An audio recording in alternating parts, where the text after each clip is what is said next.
আজকাল আর আঁকড়ে রাখি না কিছু, হাত খুলে রাখি। স্বাধীনতার নোটিশ আগেই টানিয়ে দিই।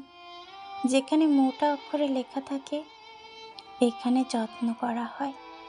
তবে যত্ন পেয়েও যদি তুমি থাকতে না চাও, তবে তোমায় আটকে রাখা হবে না কিছুতেই।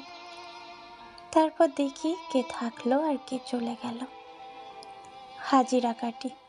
না, পরপর নাম ধরে আর ডাকা লাগছে না।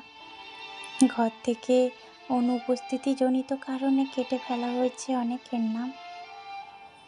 মুখ ফিরিয়ে যারা চলে যায়, তারা যে ফিরে আর আসে না কখনো।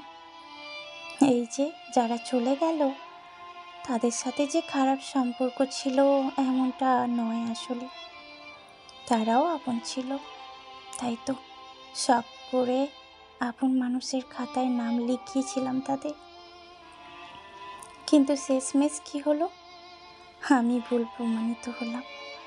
ভুল করে অযথাই তাদের আপন ভেবেছিলাম।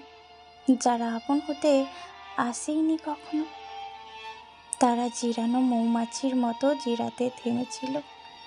তাই তো জিরানো শেষে সকল যত্ন, ভালোবাসা সব কিছু উপেক্ষা করে চলে গেছে।